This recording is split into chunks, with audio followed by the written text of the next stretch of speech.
चलिए कंटिन्यू करते हैं। किसी भी हैकर के लिए टारगेट के विषय में जानकारी एकत्र करना बहुत आवश्यक होता है। आपका टारगेट कोई इंडिविजुअल हो सकता है, कोई बड़ी ऑर्गेनाइजेशन हो सकती है।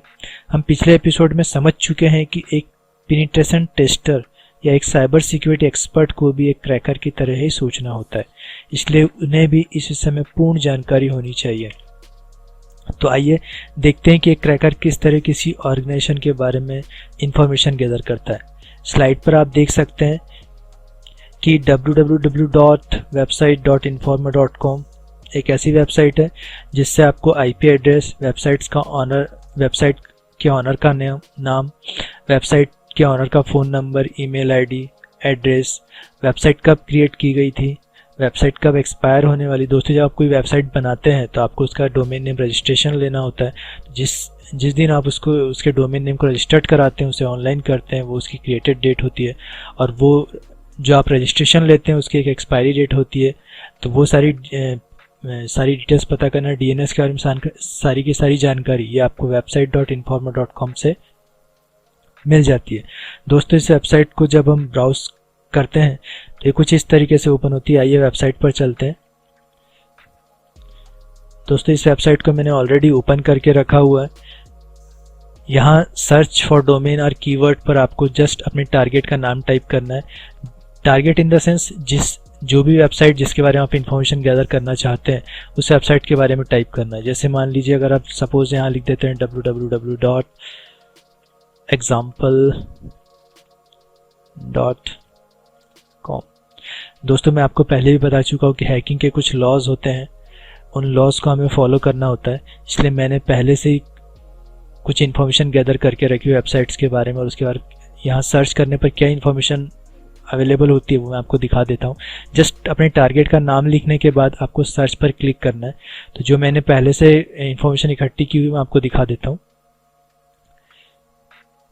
यहाँ आप देख सकते हैं दोस्तों, जैसे ही आप सर्च ऑप्शन पर क्लिक करेंगे तो वेबसाइट की आपको डिटेल्स मिल जाएंगी। वेबसाइट के नाम को मैंने यहाँ हाइड करके रखा हुआ है। वेबसाइट की जनरल इन्फॉर्मेशन आप यहाँ देख सकते हैं, क्रिएट की गई थी 28/2/2009 को। इसका रजिस्ट्रेशन एक्सपायर हो रहा है 28/2/2017 को। इसका आईपी एड्रेस यहाँ पर दिया हुआ था, इसे मैंने हिडन कर दिया। यहाँ पे इसके ऑनर का नाम था, होस्टिंग कंपनी थी, ये किस डीएनएस को यूज़ करते हैं उसके बारे में डिटेल्स है। आगे और डिटेल्स मिलती हैं, जैसे इसका डोमेन आईडी क्या है, ये किस डोमेन नेम से रजिस्टर्ड हुई है, किस तारीख को कितने बजे क्रिएट की गई थी, इसका लास्ट अपडेशन क्या हुआ था, लास्ट अपडेशन कब हुआ था। दोस्तों, लास्ट अपडेशन से हम ये पता कर सकते हैं कि वेबसाइट का ऑनर एक्चुअली इंटरेस्टेड है या नहीं, क्योंकि एक्चुअली जो लोग अपने वेबसाइट पर काम कर रहे होते हैं वो उसे अपडेशन देते रहते हैं। इसकी एक्सपायरी डेट क्या है, रजिस्ट्रेशन की आईडी, जो रजिस्टर्ड किया गया ऑनर है उसका नाम, इसका सर्वर किस सिटी में है, कहाँ पर है, बेंगलोर कर्नाटका, पिन कोड मिल जाएगा, फ़ोन नंबर मिल जाएगा आपको और भी बहुत सारी डिटेल्स। दोस्तों, तो इस तरीके से हम किसी वेबसाइट के बारे में पूरी इन्फॉर्मेशन गैदर कर सकते हैं। चलिए अब चलते हैं ईमेल ट्रैकर प्रो की तरफ। दोस्तों, मैं आपको पहले ही बता चुका हूँ कि सपोज आपको कोई मेल आता है, वो एक फेक मेल है और अगर आपको उसकी एक्चुअल लोकेशन पता करनी है कि वो मेल आपको कहाँ से भेजा गया था, किसने भेजा था, जिस जगह से भेजा गया उसकी जियोग्राफिकल लोकेशन क्या है, उसका एक्चुअल आईपी क्या है, वो कहीं फेक तो नहीं है, ये पता करने के लिए हम एक टूल यूज़ करते हैं जिसे हम कहते हैं ईमेल ट्रैकर प्रो। तो ईमेल ट्रैकर प्रो को यूज़ करने के लिए एक्चुअली हमें ईमेल हेडर की आवश्यकता होती है। तो ये ईमेल हेडर क्या होता है ये मैं आपको जीमेल में पहले बता देता हूँ, उसके बाद बाकी के जो मेल है उनको मैं आपको राइटिंग में समझा दूंगा। ईमेल हेडर जिसमें ईमेल के बारे में पूरी की पूरी डिटेल्स होती है कि उसका आईपी कहाँ से है, किसने भेजा है, सेंडर्स नेम, रिसीवर्स नेम, किस समय भेजा गया था, किस रूट से होकर वो आया हुआ, ये सारी डिटेल्स होती है। तो अगर जीमेल में आपको ये हेडर खोलना हो तो आप जीमेल में इंटर करेंगे, जीमेल के मैसेज बॉक्स में जाएंगे, इनबॉक्स में, वहाँ पर जस्ट रिप्लाई के पास एक मैसेज पेन होता है, वहाँ पे एक शो ओरिजिनल करके एक बटन होता है, उस पर क्लिक करेंगे तो आपको जीमेल का हेडर दिखाई देगा। आइए मैं आपको शो करता हूँ। यहाँ पर हम ओपन करते हैं, ये देखिए यहाँ पे मैंने ऑलरेडी अपना एक इनबॉक्स खोल कर रखा हुआ है और ये है ईमेल ट्रैकर प्रो जिस टूल की हम बात कर रहे हैं। यहाँ हम जस्ट करेंगे ट्रेस इन ईमेल। यहाँ पे हमसे ईमेल का हेडर मांगेगा। ईमेल का हेडर देने के लिए हम वापस यहाँ पर आएंगे। जिस भी मेल को हमें चेक करना उस मेल पर आप चेक करेंगे। जैसे मेरे कलीग है मिस्टर सुनील श्रीखंडे, ये नागपुर से हैं। इन्होंने मुझे, मैं इनके कॉलेज में एक असेसमेंट के लिए गया हुआ था, एग्जाम्स असेसमेंट के लिए, तब इन्होंने मुझे वो असेसमेंट के फ़ोटोज़ वगैरह सेंड किए थे। तो आइए इसे चेक करते हैं। ये आप देख सकते हैं दोस्तों, ये वो मेल है और इस मेल पर यहाँ आप देख सकते हैं जस्ट रिप्लाई के बाजू में एक एरो है। यहाँ पर मैं क्लिक करूँगा। यहाँ क्लिक करने के बाद मैं यहाँ आऊँगा शो ओरिजिनल पर। शो ओरिजिनल पर आने के बाद मुझे पूरा ईमेल का ये जो आपको डिटेल्स दिखाई दे रही हैं, इन्हें हम ईमेल का हेडर कहते हैं। तो इन पूरे कंटेंट्स को मैं टाइप करूँगा, सॉरी कॉपी करूँगा। It's not working properly, my mouse was not.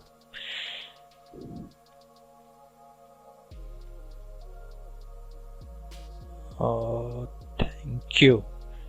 देखिए मैंने इसको कॉपी किया। यहाँ से कॉपी करने के बाद मैं वापस ईमेल ट्रैकर प्रो को ओपन करता हूँ। ये ऑटोमेटिकली यहाँ पर आ जाएगा। फिर मैं इस मेल को ट्रेस के लिए डाल दूंगा। जैसे मैं ट्रेस पर क्लिक करूँगा, जो ऑटोमेटिकली ट्रेस करना शुरू कर देगा और मुझे उस मेल की एक्चुअल लोकेशन बताएगा कि वो मुझे कहाँ से भेजा गया था। जिस ट्रेस रूट कमांड की हम बात कर रहे थे, वो ट्रेस रूट भी यहाँ पर बताते जाएगा कि मेल एक्चुअली मुझ तक कहाँ से पहुँचा है।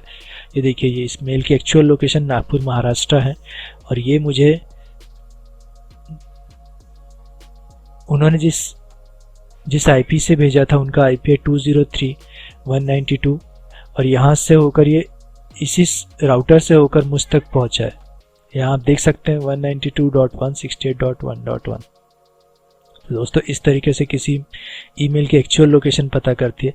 बात कर रहे थे दोस्तों हम ईमेल हेडर के बारे में। तो ईमेल हेडर जीमेल में कैसे ओपन करते हैं वो तो आपने देख लिया। आइए मैं आपको बाकी के ईमेल हेडर्स किस तरीके से ओपन किए जाते हैं वो आपको शो कर देता हूँ। जीमेल का आपने देखा दोस्तों। नेक्स्ट, हॉटमेल में हेडर निकालने के लिए आपको हॉटमेल के अकाउंट में इंटर करना पड़ेगा। इनबॉक्स में आपको इंटर करना पड़ेगा।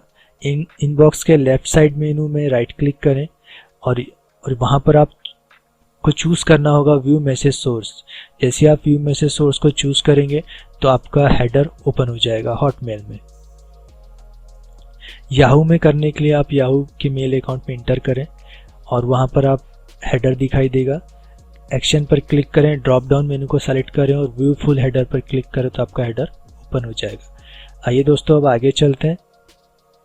अब बात करते हैं HTTREC वेबसाइट को अपीयर की। दोस्तों किसी भी वेबसाइट को हैकर कभी भी ऑनलाइन उसमें वल्नरेबिलिटी ढूंढने की कोशिश नहीं करता।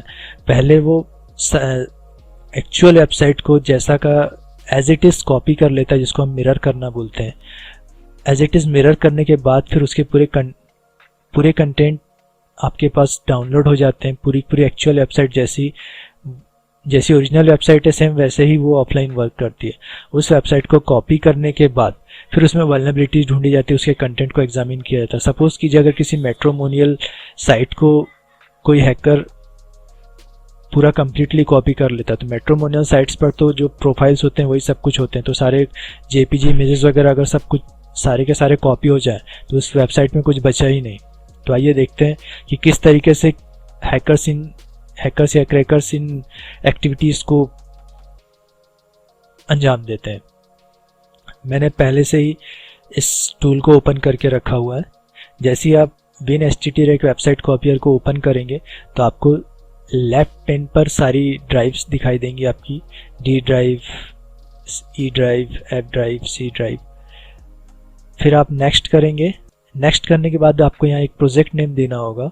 इस प्रोजेक्ट नेम में जिस भी वेबसाइट को आप कॉपी कर रहे हैं उससे मिलता जुलता एक नाम दे ताकि आप याद रख सकें। तो जैसे मान लीजिए मैंने यहाँ पे दे दिया एग्जाम्पल। प्रोजेक्ट की कैटेगरी में हमें कुछ नहीं देना है।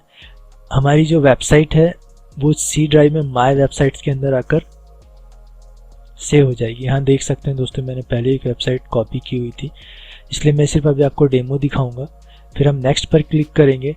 नेक्स्ट पर क्लिक करने के बाद जिस भी वेबसाइट को आप कॉपी करना चाहते हैं, या तो आप उसका URL गूगल से लाकर डायरेक्ट यहाँ पेस्ट कर दें, या फिर www.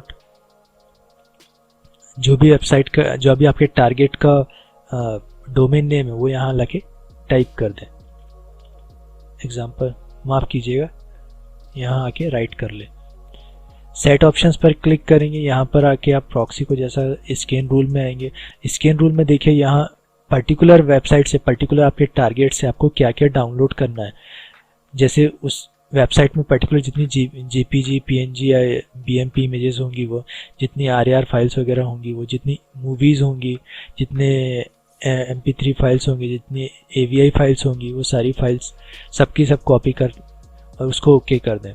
इसके बाद जस्ट आपको नेक्स्ट करना है। नेक्स्ट करने के बाद दोस्तों मैंने कोई किसी पर्टिकुलर किसी वेबसाइट का नाम नहीं डाला, इसलिए कॉपी नहीं होगा। मैं सिर्फ आपको एग्जांपल दिखा रहा हूँ कि हैकर्स किस तरीके से इन टूल्स का यूज़ करते हैं। ओके, नेक्स्ट किया, ये देखिए ये particular one by one copy करता। मैंने किसी भी वेबसाइट को वो नहीं किया है। कॉपी होने के बाद जस्ट ब्राउज मिरर वेबसाइट कर दें तो ये website as it is browse हो जाएगी। उसके कंटेंट आपने जिस फोल्डर पे इसको सेव किया हुआ था, उस फोल्डर पर आके इसके सारे कंटेंट सेव हो जाएंगे। चलिए फिनिश कर पड़ते दोस्तों हम HTTP की वेबसाइट कॉपी पर। अब थोड़ा सा आगे चलते हैं। यहाँ हम देखते हैं पिंग। दोस्तों किसी भी टारगेट को हैक करने के पहले ये जानना जरूरी होता है कि वो टारगेट लाइव है या नहीं। मीन्स जिस सिस्टम को आप हैक करना चाहते हैं, जिस सिस्टम को हैकर या क्रैकर हैक करना चाहता है, वो पहले ये पता करता है कि सिस्टम रीचेबल है या नहीं, या वो सिस्टम उस समय लाइव है या नहीं। तो ये पता करने के लिए उस सिस्टम में पिंग कमांड का यूज़ किया जाता है। तो पिंग कमांड आपको बताता है डिटरमाइन सर्वर्स आर रीचेबल और not, identify connectivity the target, आपकी टारगेट के साथ कनेक्टिविटी कैसी है। इसका मेन रीजन है दोस्तों, a program that system administrator and the hackers are cracker use to determine whether specific computer is currently online and accessible. उस समय वो पर्टिकुलर कंप्यूटर ऑनलाइन है या नहीं, या एक्सेसिबल है या नहीं, ये पता करने के लिए हम पिंग कमांड का यूज़ करते हैं। तो इसे हम किस तरीके से करते हैं, विंडो की ओर R प्रेस किया दोस्तों, यहाँ पर हम CMD लिखेंगे। CMD लिखने के बाद इंटर किया। इंटर करने के बाद हमारे पास कमांड प्रॉम्प्ट ओपन हो जाएगा। CD दिया, स्लैश दिया, यहाँ पर हम देखेंगे पिंग के बाद अपने टारगेट का IP या उसका डोमेन नेम लिख देंगे। जैसे सपोज मैं यहाँ लिख देता हूँ 192.168.1.2। मैंने अपना ही IP डाल दिया दोस्तों। मैं इंटर करता हूँ, ये देखिए मुझे प्रॉपर कनेक्टिविटी मिल रही है क्योंकि IP मेरा खुद का है। तो अगर आपको यहाँ पर लॉस्ट 0 दिखाता है तो इसका मतलब ये होगी कनेक्टिविटी कंप्लीट मिल रही है आपको।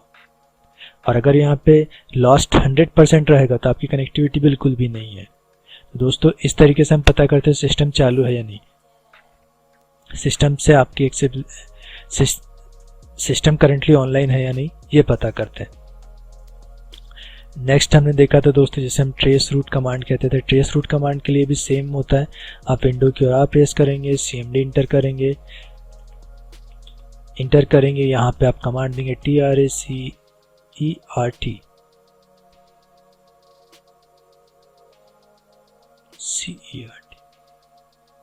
स्पेस देंगे दोस्तों। जो भी आपका टारगेट होगा वो पर्टिकुलर कोई बड़ी ऑर्गेनाइजेशन हो सकती है, कोई इंडिविजुअल, कोई PC हो सकता है, कोई इंडिविजुअल सिस्टम हो सकता है। तो सिस्टम के बारे में आप अपना IP वगैरह देंगे और फिर इंटर करेंगे। जैसे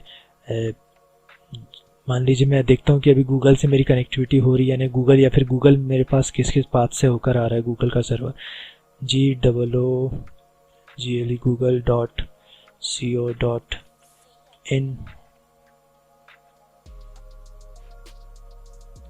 ठीक है दोस्तों, ये मुझे पूरी कंप्लीट कनेक्टिविटी बताएगा कि गूगल मुझ तक किन किन राउटर से होकर पहुंच रहा है। जैसे मैक्सिमम 30 ऑप्स होती